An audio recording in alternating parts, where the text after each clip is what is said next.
오늘 천천히 걷는 소가 천리를 간다라는 제목으로 함께 하나님 말씀 나누겠습니다. 라이트하우스 서울숲에 오신 여러분들을 진심으로 환영합니다. 저는 이명규 목사입니다. 오늘 설교 제목인 천천히 걷는 소가 천리를 간다라는 말은 사자성어로 이제 우보천리라고 이야기합니다. 천천히 가는 소가 천리를 간다, 이 제목으로 함께 말씀을 나누기를 원합니다. 한국인들은 굉장히 빠릅니다. 한국도 빠르고 한국인이 굉장히 빠릅니다. 특히 이제 해외를 가신 분들, 해외를 한번 나가서 여행을 하시거나 경험을 해보신 분들은 아시겠지만 한국인들은 굉장히 빠르고 한국 사회 자체가 빠릅니다. 한국인들은 우선 인터넷이 굉장히 빠릅니다. 한국은 인터넷이 세계에서 제일 빠르죠. 배달이 엄청 빠릅니다. 클릭하면 바로 배달이 오죠. 뭐 요새는 배달을 해서 이렇게 시작하자마자 뭐 배를 눌렀다라는 전설 같은 이야기가 있을 정도로 배달 음식이 빠릅니다. 배달 음식만 빠릅니까? 식당도 빠릅니다. 식당 가서 얘기하면은 10분, 15분 넘어 못 견딜 정도로 배달 음식도 굉장히 빠릅니다. 뭐 커피도 빠르게 나오고요.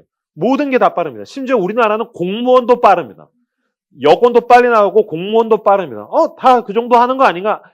제 동기 목사 중에 사이판에 청빙돼서 간 목사가 있는데 비자가 나오는 데만 10개월이 나왔어요. 10개월이 걸렸어요. 그래서 이 정도면 오지 말라는 거 아니냐라고 제가 이제 놀릴 정도로 10개월이면 세상에 여러분 비둘기를 전속으로 날려도 10개월이면 옵니다. 그러니까 비둘기보다 느린 거예요. 그 나라 공무원이 도대체 뭐 하는지 모르겠는데, 근데 우리나라는 공무원도 빠릅니다. 한국 사회는 모든 게 다 빠르다라는 거예요. 이거를 무조건 나쁘다라고 이야기할 수 없습니다. 이건 그냥 우리나라 사람들의 기질입니다. 그렇기 때문에 한국인들이 빨라서 어떤 경제라든지 문화 같은 거는 발전되는데 이 한국인들의 기질적인 특성이 있습니다.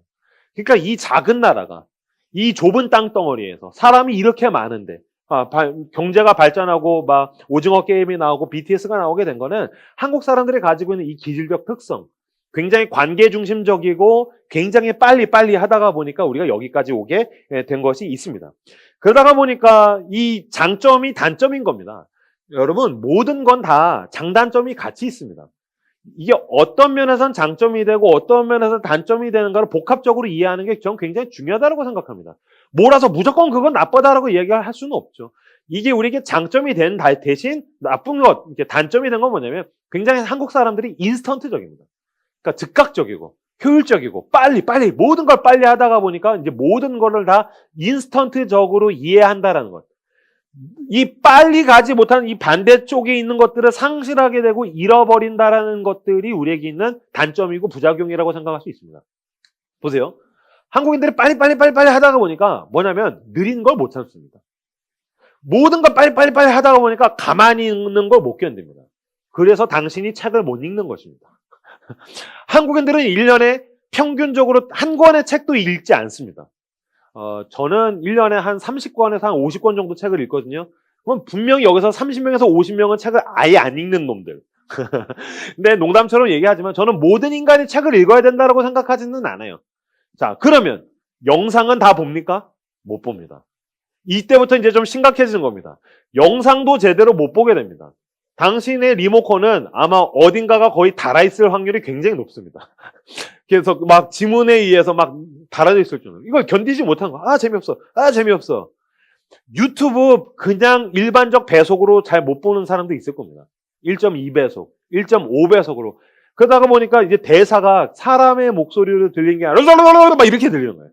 근데 이제 그걸 다 이해를 하는 거죠. 모든 걸 다 빨리 하다가 보니까 어떤 SNS에서도 더 빨리. 그래서 영상도 이제 1분 안쪽으로 쇼츠, 릴스. 계속해서 우리가 뭔가를 빨리 가다가 보니까 여러분 아마 그럴 때 있을 겁니다. 일반적인 사람들이랑 대화하는데 1.5배속으로 누르고 싶다. 얘 말투가 너무 느리다. 1.2배속, 1.5배속으로 누르고 싶다. 그 사람의 대화를 다 못 견디고 중간에 치고 들어가고 싶다. 자르고 싶다. 내 속에서 뭔가를 막 못 견디고 싶다면 지금 나에게서는 뭔가 빨리로 인한, 인스턴트로 인한 부작용이 일어나고 있다고 생각해도 될 것입니다. 운전할 때도 문제가 있습니다. 내가 빨리 가려는데 나를 방해하는 모든 것들을 해쳐버리고 싶다. 저는 이런 사람이 더 가깝습니다. 저는 이렇게 차를 운전을 할 때 굉장히 빨리 가거든요. 그러다 보니까는 나보다 느리게 가면 그거 못 견디는 거예요. 이 도시, 한국 사회, 이 현대 사회, 문명, 기계, 한국인들이 내가 뭔가를 남들보다 빨리 가려는데 방해가 되는 모든 것들을 제거하고 해치우고 싶다면 당신에겐 지금 문제가 있는 것입니다. 우리는 빨리 가려고 하면서 반대편에 있는 것들을 놓치고 있는 것이죠. 느린 것들. 여러분, 느린 거는 무능력한 것이 아닙니다. 느린 것, 빠른 것과 다르게 그냥 느린 게 있는 겁니다. 근데 우린 느린 거를 상실하는 것입니다. 깊이 있는 거를 상실하는 것입니다. 무게 있는 거를 상실하는 것입니다. 고요한 것을 상실하는 것입니다. 내가 빨리 가고 인스턴트로 살아가는 가운데에서 내가 놓치게 되는 지점들을 우리들은 조명하고 살펴볼 필요가 있다라는 것입니다. 시편 1편에서는 악인을 뭐라고 비유했냐면은 바람에 나는 겨와 같다라고 비유했어요. 시편 1편에서는 의인은 시냇가에 심은 나무와 같다라고 얘기했고 악인은 바람에 나는 겨와 같다라고 그랬어요. 그러면 여러분 이건 무슨 뜻일까요? 의인은 시냇가에 심은 나무와 같다. 그건 뿌리를 내려서 점점 뿌리를 내리고 깊이 뿌리를 내려서 봄, 여름, 가을, 겨울 상황과 여건이 어떻든지 그냥 그 자기 자리를 지키고 있는 것이죠. 그러니까 의인은 어떤 사람이라고요? 늘 자기 자리를 지키는 사람. 그리고 세상이 어떻게 변하든지 자기가 맺어야 될 열매를 맺어내는 사람을 시편 1편에서는 의인이라고 표현했어요. 반대로 악인은 어떤 사람이죠? 뿌리가 없는 거죠. 그래서 바람에 나는 겨와 같다는 건 어디선가 바람이 불면 그냥 이게 나에게 오를까? 내가 움직여야 되나? 내가 가야 되나? 판단하지 아니하고 내가 필터링 없이 그냥 휘날려가는 사람. 그러니까 내가 뭔가 자기 주도적인 게 아니라 내가 타인한테 의존하고 세상에 휩쓸려서 내가 최소한의 분별 없이 그냥 휩쓸리는 사람. 그래서 사실 줏대가 없고 귀가 너무 얇은 것도 문제가 될 수 있습니다. 그래서 바람이 나는 겨와 같다. 그래서 이쪽에서 바람이 불면 일로 날아가고 또 저쪽에서 바람이 불면 저쪽으로 날아가고 교회에 와서 은혜의 바람이 불면 은혜로 날아가고 세상에서 세상의 바람이 불면 세상으로 날아가고 고통이 오면 고통에 의해서 움직이고 성공이 오면 성공에서 의해 움직이는 사람. 뭔가에 의해서 계속해서 휘둘리는 사람을 악인이라고 표현했다는 것입니다. 여러분, 당신이 가지고 있는 불안감, 당신이 불안해하고 당신이 두려워하고 당신이 뭔가에 대해서 계속 시달리고 있다면 그것은 여러분 당신은 남들보다 무능해서 불안한 게 아닙니다. 어쩌면 지금 당신이 불안한 것의 대부분은 당신이 너무 가벼워서 불안할 수 있습니다. 마치 연을 날릴 때 끈이 끊어져요. 그럼 끊어진 연은 너무너무 가벼운 존재인 거죠. 저쪽에서 태풍이 아주 작은 바람이 와도 불안한 거예요. 왜? 나는 너무 가벼운 존재니까요. 사실 내가 무의식적으로 나를 알고 있는 거예요. 난 굉장히 지금 가벼워요. 내가 알고 있는 거예요. 나는 지금 뿌리가 없어요.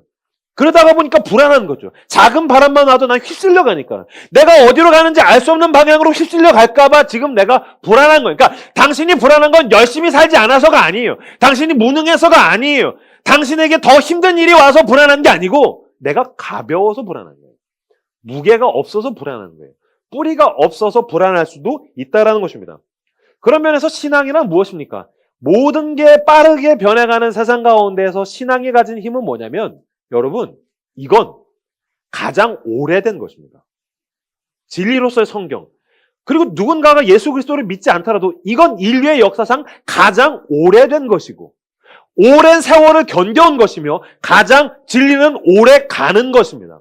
진리의 힘은 어디에 있습니까? 세상 모든 게 다 빠르게 변해가는 가운데 있을지라도 진리는 가장 오래되었고 오래 갈 것을 믿고 우리는 그 위에 지금 뿌리를 내리고 있다는 것입니다.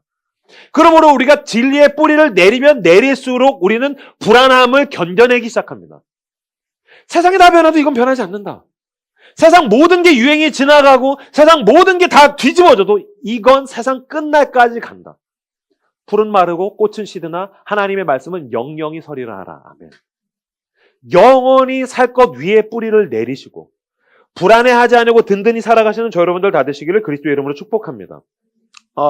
누가복음에 나오는 이 오늘 본문은 예수님께서 이 땅에 오셨을 때에 예수님의 오심에 함께 참여한 사람들, 예수님의 오심에 대해서 준비한 사람들, 예수님 아기 예수를 축복한 사람들, 아기 예수 그리스도에 대한 예언을 한 사람들이 등장하는데 특히 누가복음 2장에 보면 2명이 등장합니다.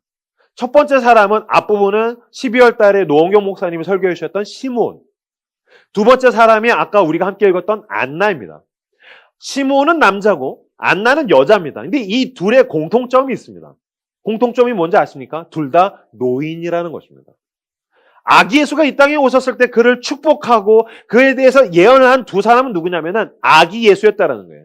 당시에 가장 큰 권력을 가진 사람, 당시에 가장 트렌디했던 사람, 가장 유능한 사람, 가장 탁월한 사람, 아니요. 가장 오래된 사람. 자기 길에서 가장 성실했던 사람. 묵묵하게 자기 길을 갔던 사람을 통해서 예수님은 그들에게 경배를 받고 축복을 받고 그들로 인해서 예언을 받았다라는 것입니다. 이건 굉장히 의미가 있죠. 하나님의 신앙, 하나님을 믿는다라는 것, 예수 그리스도를 추구한다는 건 뭐냐면은 묵묵히 자기 길을 가는 것이라고 오늘 본문은 우리에게 이야기하고 있는 것입니다. 누가복음 2장 36절에서 38절 말씀 같이 누가복음 2장 36절에서 38절 아까 읽었지만 다시 한 번 더 읽도록 하겠습니다. 읽겠습니다. 시작.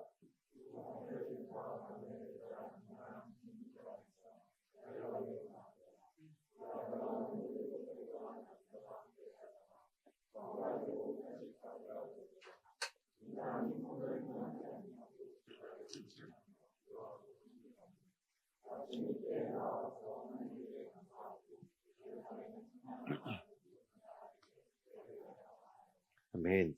36절 또 아셀지파 바누엘의 딸 안나라는 선지자가 있어 나이가 매우 많았더라. 안나라는 여인이 있는데 매우 많아서 84세에 대해서 예수님이 오심을 만나게 되었는데 이 여인에 대해서 뭐라고 설명하고 있냐면 그가 결혼한 후 7해 동안 남편과 함께 살다가 과부가 되고 고대 사회 때 지금도 이슬람에서 여자들이 언제 결혼하냐면 10대 후반에 결혼합니다. 그러니까 고대 사회 때 여인은 10대 후반에 결혼했습니다. 근데 7년을 살다가 과부가 되었으면 20대 중반부터 과부가 된 거예요. 20대 중반에 과부가 되었다라는 것. 그래서 80세가 될 때까지 살았다는 건 무슨 뜻이냐면 이 60여 년 동안 이 여인은 굉장히 고통스럽고 힘든 시간을 살았다는 거예요. 지금도 한 여인이 가장으로서 과부로서 산다는 건 힘든 일인데 여러분 고대 사회 때 여성의 인권이 어디 있습니까? 모든 게 힘으로 양육강식으로 갈 때 남성에 비해서 과부가 가정을 지킨다는 것 자체가 너무너무 고통스럽고 불가능에 가까운 것입니다. 그래서 성경은 구약이든 신약이든 그리스도인들이 하나님의 백성들이 사랑하고 도와줘야 될 대상으로 나그네 이방인들과 과부를 계속해서 표현합니다. 왜냐하면 그들이 사회적으로 굉장히 약자기 때문입니다. 그러면 20대 중반에 과부가 되었어요. 너무너무 고통스러워요. 내가 자식을 어떻게 키워야 될지, 내가 내 인생을 어떻게 건사해야 될지, 내 운명은 어떻게 될지, 현재도 너무 고통스럽고 미래도 누구도 예측할 수 없는 가운데 그 여인이 어떻게 살았냐면 37절에 보면 과부가 되고 84세가 되었더라. 이 사람이 성전을 떠나지 아니하고 주야로 금식하며 기도함으로 섬기더니 성전을 떠나지 아니하고 그건 성전에서 살았다는 게 아니라 늘 하나님과 동행하고 그 다음에 주야로 금식하며 기도함으로 섬기더니 하나님 앞에서 늘 기도하고 말씀을 붙들고 주님과 동행했다는 거예요. 얼마 동안? 60년 동안. 그러다가 이때가 왔어요. 예수님께서 오시는 그때를 그 여인이 보게 되었더라. 그러니까 우리가 60년 동안 하나님을 열심히 섬기면 예수님을 만나게 되는 그 영광의 시간, 그때 영광의 시간에 60년을 하나님을 섬겨야지 온다는 거군요. 그런 뜻이 아니죠. 그렇게 생각하시면 안 되죠. 우리는 자꾸 신앙을 내가 행동하는 무엇이라고 생각을 하다가 보니까 내가 하나님을 60년간 섬기면 주님이 보상으로 그때가 나에게 아니요, 반대죠. 너무너무 고통스러운 한 여인이 하나님으로 인하여서 자기가 어긋난 길로 삐뚤어지지 아니하고 온전한 자기의 길을 60년 동안 갈 수 있었다는 거예요. 무슨 뜻이냐면요. 여러분, 고통이 오면 신앙이 좋아져요? 그렇지 않아요. 인간은요, 고통이 오면 길로부터 어긋납니다. 아마 여러분들도 그런 경우 있을 거예요. 제 딸도 요새 이제 슬슬 그런 얘기를 하는데 힘들잖아요? 힘들게 하거나 혼나잖아요? 아니면 힘든 일이 생기면 뭐라 그래요? 엄마 이러면 나 삐뚤어질 거야. 막 그래요. 아빠 이러면 나 삐뚤어질 거야. 막. 그럼 여러분들도 10대 때 그런 마음이 있었겠죠.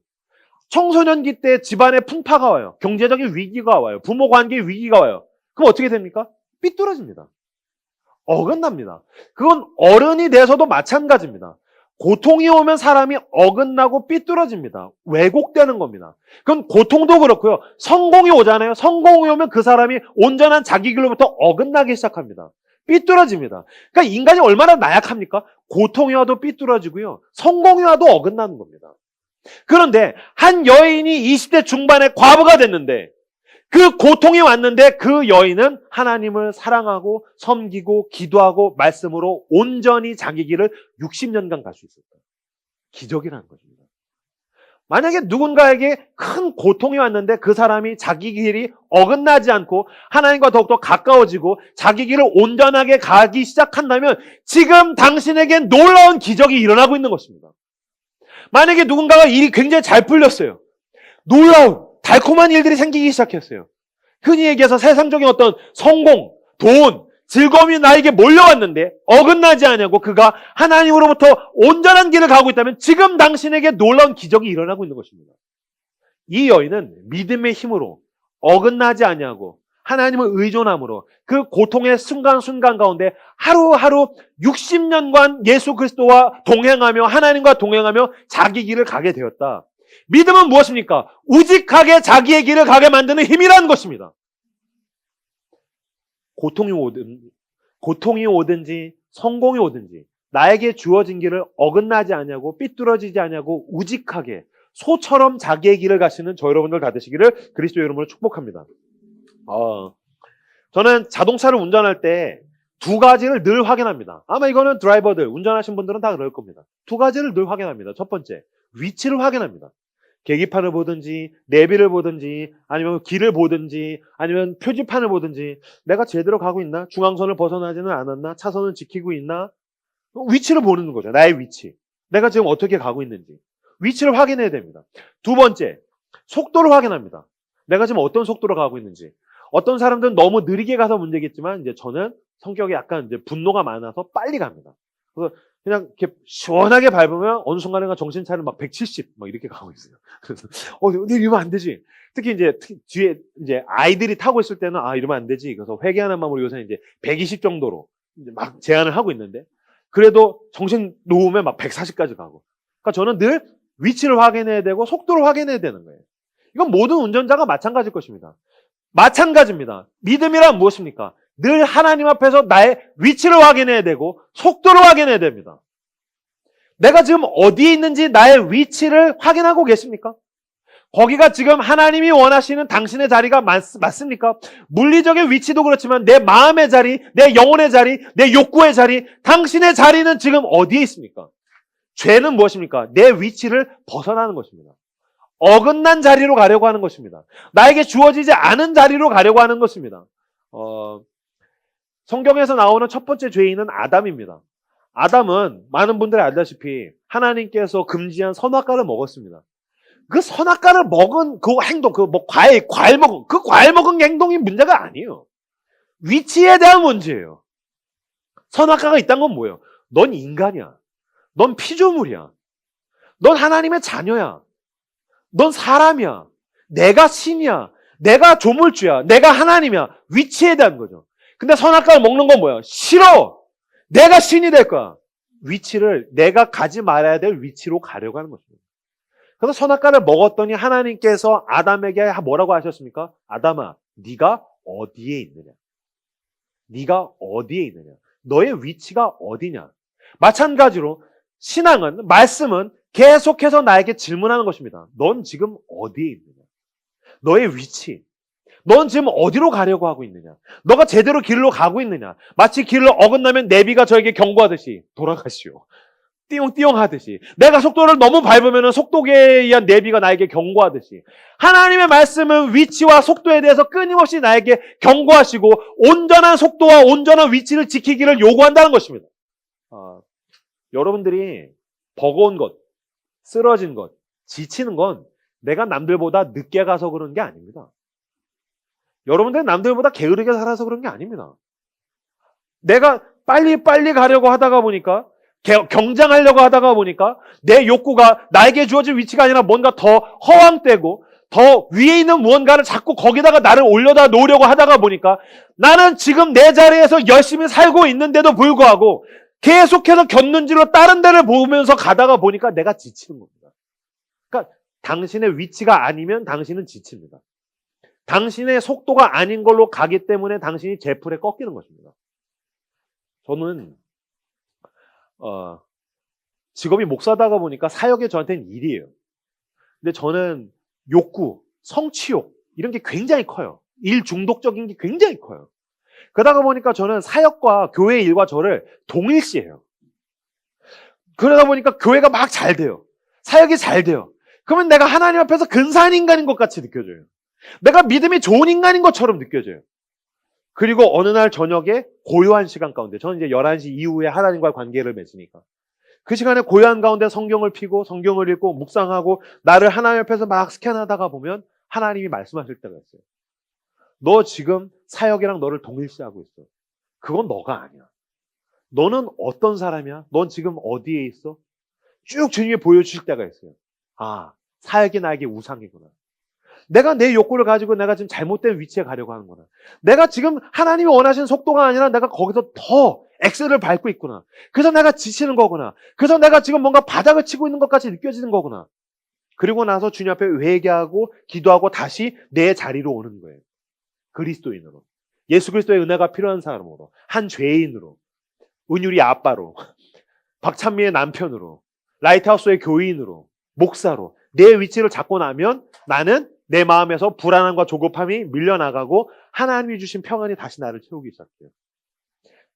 내가 예수 그리스도와 동행하는 것을 기뻐하고 즐거워하는 것은 뭐냐면 오직 하나님과 동행하는 가운데 주님 앞에 말씀을 묵상할 때, 주님 앞에서 내가 기도할 때 나는 내 위치를 자리 잡고 내 속도를 잡기 때문입니다.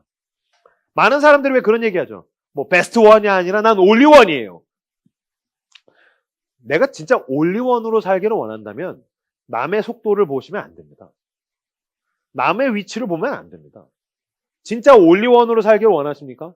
그러면 하나님 앞에서 내가 지금 하나님이 원하시는 위치, 하나님이 원하시는 속도를 찾지 않고서는 절대로 나답게 살 수 없습니다. 당신이 불안하고 조급한 건 남들보다 느려서 그런 것이 아니라 자기의 속도를 놓쳤기 때문이라는 것입니다. 빌립보서 3장 12절 말씀 한번 보여주시겠어요? 빌립보서 3장 12절 말씀 같이 읽겠습니다. 시작.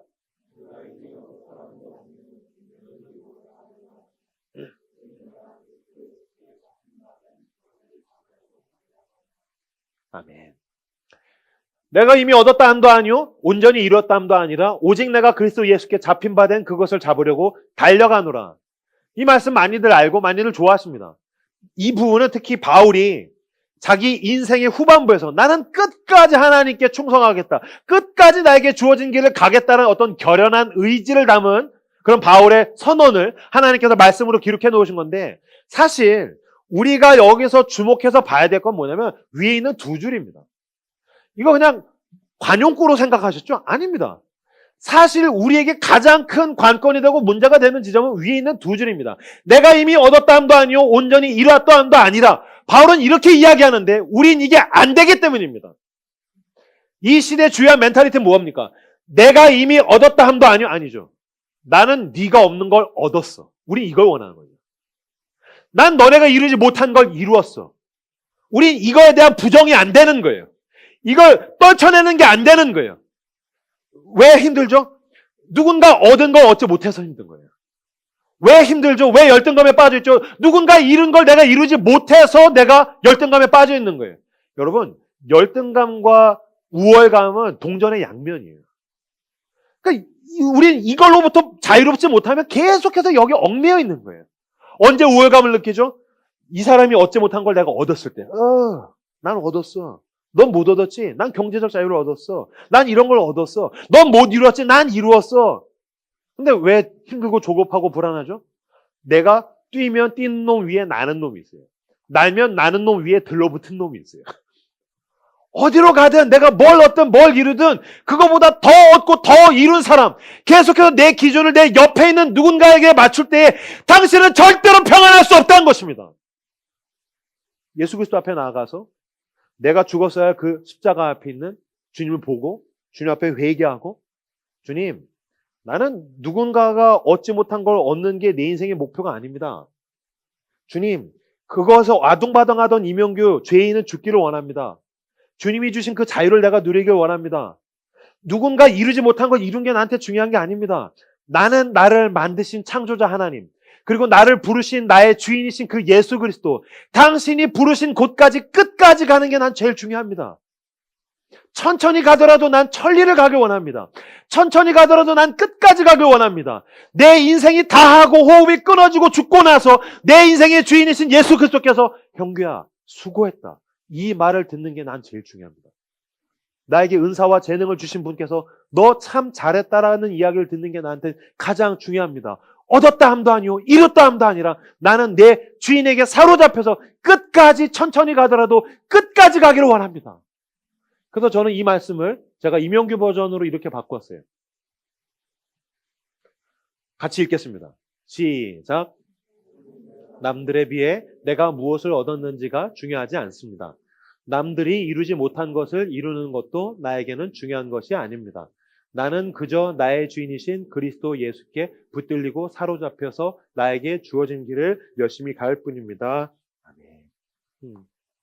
나는 남들에 비해서 내가 무엇을 얻었는지가 중요하지 않습니다. 때로는 사람들이 나한테 박수를 치고 때로는 사람들이 나한테 야유를 하고 내가 무엇을 얻을 때가 있고 무엇을 이룰 때가 있고 그런 것들을 전혀 하지 못할 때가 있지만 그건 사실 세상의 시야, 세상의 시각, 세상의 가치관은 나한테는 사실 중요한 게 아닙니다. 나한텐 나의 주인이신 예수 그리스도, 나에게 이 재능을 주신 분, 나에게 하루를 주신 분, 나에게 건강을 주신 분, 나에게 사랑하는 사람들을 주신 분, 나에게 오늘을 살게 하신 분, 그분이 제일 중요합니다. 얻었다 함도 아니요 잃었다 함도 아니라 난 그리스도 예수께 사로잡혀서 그 주인이 원하시는 그 끝까지 가는 것입니다. 임영규에게 중요한 것이 무엇입니까? 2023년 이 마지막 시대 대한민국에서 교계의 스타가 되는 게 임영규의 목표입니까? 아닙니다. 임영규 제2의 누군가가 되는 겁니까? 그 교회의 목사, 스타 목사가 되는 거 아니요.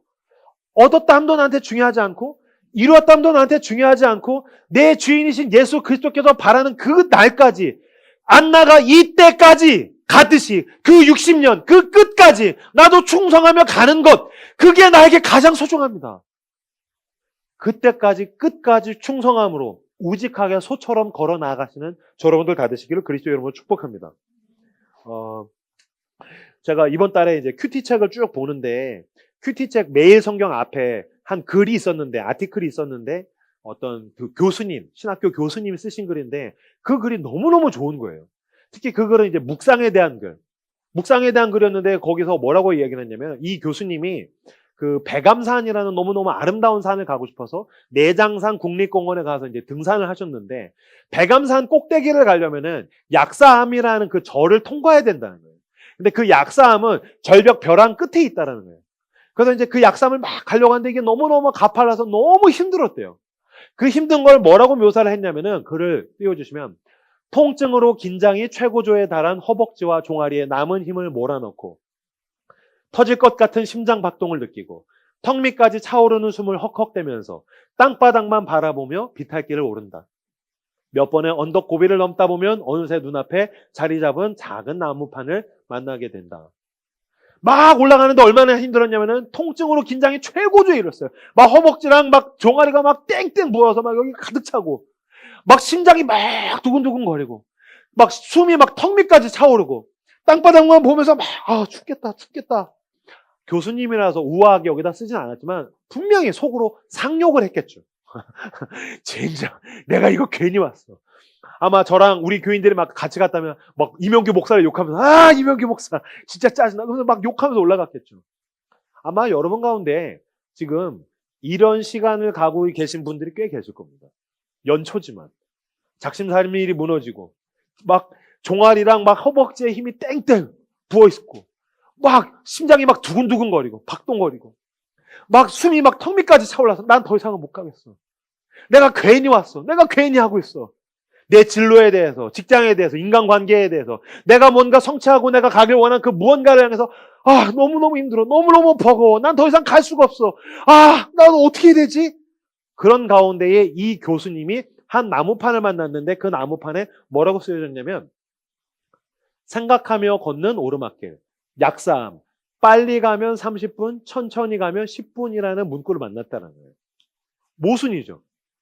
빨리 가면 30분, 천천히 가면 10분. 이 표지판을 딱 보자마자 온몸의 통증이 사라졌대요. 빨리 가면 30분, 천천히 가면 10분이라는 게 무슨 말이에요? 막 가야 돼. 빨리 가야 돼. 빨리 가야 돼. 왜 빨리 가야 돼요? 왜 어떤 래퍼가 얘기했던 것처럼 누구보다 빠르게 남들과 다르게 왜 그렇게 가야 돼요? 왜 그렇게 가야 돼요? 나에게 주어진 리듬을 즐기면서 가면 안 되나요? 내가 갈 수 있는 속도로 가면 안 되나요? 이 산의 아름다움을 보고 싶어서 간 거 아니었나요? 이 산을 누리고 이 산을 올라가는 그 현재의 과정을 즐기려고 가는 거 아니었나요? 아, 그렇지. 내가 왜 막 미친 듯이 막 이러고 가고 있지? 난 이 산을 즐기고 누리려고 과정으로서 온 거였지. 그렇게 가고 가다가 보면 꼭대기까지 언젠가는 가게 되겠지. 내가 급할 게 없잖아. 자기의 속도, 자기의 위치를 깨닫게 되는 순간 온몸의 통증이 사라졌다라는 거예요. 이게 맞아요. 나의 위치, 나의 속도를 되찾게 되면 통증이 사라지기 시작해요. 조급함과 불안함이 밀려나가고 평안함이 오기 시작해요.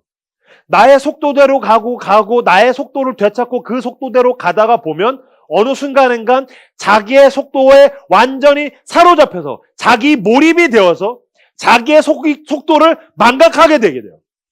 내가 지금 어떤 속도로 가는지를 잊어먹게 된다고요. 그걸 도교에서는 축지법이라고 얘기해요. 축지법. 내가 지금 어떤 속도로 가는지 모르는 거예요. 그러다 보니까 와, 나 지금 겁나 빠르게 가는 것 같아. 여러분 축지법 하는 그 도인들 본 적 있으세요? 그냥 경보 선수보다 느려요. 그냥 산을 좀 빠르게 걷는 수준인데 뭐예요? 자기 몰입. 완전히 빠져 있는 거예요. 그러다 보니까 산을 즐기는 거예요. 그러다 보니까 구름 위를 가는 것 같은 거예요. 누구보다 빠르게 가는 것처럼 느껴진 거예요. 빨리 가면 30분, 천천히 가면 10분. 축지법. 제가 이 부분을 보면서 아, 그치. 왜 우리는 이 도시에서 현대사회 가운데에서 왜 자꾸 눈에도 보이지 않는 지가 나랑 경쟁하는지도 알지 못하는 경쟁 상대를 정해놓고 왜 걔보다 더 빨리 가려고 몸부림치다가 제풀에 꺾여가지고 난 더 이상 이 산을 못 가겠다. 자기 속도를 놓친 사람은 산 꼭대기까지 갈 수 없습니다. 자기 속도를 놓친 사람은 끝까지 경주를 완주할 수가 없습니다.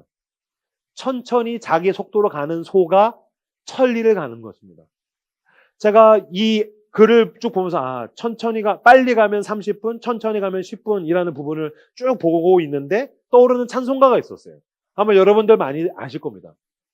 주와 같이 길 가는 것 즐거운 일 아닌가. 우리 주님 걸어가신 발자취를 밟겠네. 한 걸음 한 걸음 주 예수와 함께 날마다 우리 걸어가리.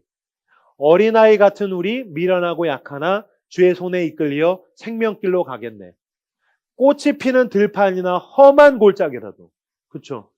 내 인생의 어느 날에는 꽃이 피는 들판이 있어요. 막 가는 게 너무너무 신나요. 막 속도가 붙어요. 인생이 그러기만 해요? 아니요. 험한 골짜기. 속도 20km도 내기 힘든. 뛰는 게 뭐예요? 기어가기도 힘든. 기어가니까 나는 무능하고 난 망해야 돼. 아니요. 하나님 앞에 나가서 보세요. 어떤 날은 기어가는데도 하나님이 경규야, 너 그 정도면 잘 가는 거야. 그게 네가 요새 갈 수 있는 네 속도야. 괜찮아. 라고 이야기하실 때가 있어요. 꽃이 피는 들판이나 험한 골짜기라도 주가 인도하는 대로 주와 함께 같이 가겠네. 4절. 옛 선지자 에녹같이 우리들도 천국에 들려 올라갈 때까지, 내 인생의 끝날까지, 숨이 끊어지고 호흡이 끊어서 죽는 그날까지, 내 인생의 주인을 만나게 되는 그 날까지 나는 주와 같이 가겠네. 한 걸음 한 걸음 주 예수와 함께 날마다 우리는 걸어가리. 내 속도로 가면 한 걸음 한 걸음을 가도 기뻐요. 즐거워요. 빨리 가면 30분, 천천히 가면 10분. 은혜 가운데에서 주님과 함께 걸어가면 기뻐요. 이 찬송가 가사가 영어로 보니까 This is so sweet to walk with Jesus. 주님과 함께 가는 게 꽃이 피는 들판을 걸어가든지 아니면 험한 골짜기를 갈 때라도 This is so sweet. This is so sweet. 달콤하고 황홀하고 은혜롭고 감사하고 감격이 있고 즐겁고 좋지 않아요? 이번 주에 제가 제 사진을 쭉 정리를 했어요. 2023년을 준비하면서 지나간 날들을 정리하겠다. 4년여간 우리 교회에서 찍었던 사진들을 제가 쭉 정리를 했는데 너무너무 은혜를 받았어요. 교회를 딱 개척하고 6개월간 사진이 엄청 많아요. 그 후로 2년 동안 사진이 없어요. 그리고 지난 1년 3개월간 사진이 어마어마하게 많아요. 왜 사진이 없을까요? 코로나였어요. 개척하고 6개월 동안 열심히 사역한 다음부터 코로나가 빵 터져서 사진이 없어요. 사진을 찍을 수가 없어요. 막 달려가다가 멈춰서 아무것도 못하다가 다시 미친 듯이 달려갔어요. 사람들이 막 모여들다가 사람들이 다 떠나가다가 사람들이 막 모여들었어요. 꽃이 피는 들판이나 험한 골짜기라도 사람들은 모여들 때가 있고 떠나갈 때가 있고 일이 잘 풀릴 때가 있고 죽을 때가 있었지만 예수님은 4년간 나와 함께 동행하셨어요. 예수 그리스도는 내가 길을 걸어갈 때 주님은 늘 나와 함께 하셨어요. 나도 마찬가지로 주님께서 원하시는 길을 우직하게 걸어갔어요. 나는 2023년에 대해서 기대하는 것은 이것입니다. 누구보다 빠르게 남들과는 다르게 아니요. 나는 그저 내 주인이신 예수 그리스도께 붙들려서 내 길을 우직하게 걸어가길 원합니다. 누가 박수를 쳐주든지 조롱을 하든지 내가 굉장한 보상을 받든지 아니면 내가 정말 비난의 가운데 휩싸있든지 고통을 당하든지 나는 그저 내 주인에게 붙들려서 우보천리 묵묵하게 천천히 나에게 주어진 길을 끝까지 경주해내는 내가 되고 우리 라이트하우스 서울숲 식구들이 되시기를 그리스도의 이름으로 축복합니다. 반주해 주시겠어요?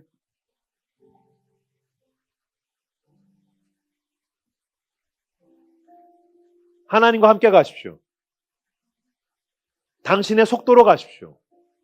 누구도 부러워하지 아니하고 누구 앞에서 우쭐해하지도 아니하고 묵묵하게 자기 길을 걸어가는 소처럼 나는 그저 나에게 우직하게 맡겨진 길을 가는 것입니다. 내 십자가를 지고 나를 사랑하신 우리 주님의 손을 붙들고 꽃이 피는 들판이나 험한 골짜기라도 나는 주와 함께 한 걸음 한 걸음 끝까지 가길 원합니다. 그러기 위해 이번 주 가운데 주님 내가 하루하루 고요한 가운데 멈춰서 말씀을 붙들고 기도하는 가운데 내 위치를 확인하고 내 속도를 확인하고 주여 내가 나에게 주어진 길을 누구에게 인정받고자 하는 것도 아니라 그저 예수 그리스도와 그 하나님의 상을 바라보며 걸어가는 내가 되게 하여 주시옵소서라고 오늘 우리에게 주신 말씀을 붙들고 함께 기도하며 나가도록 하겠습니다. 기도합시다.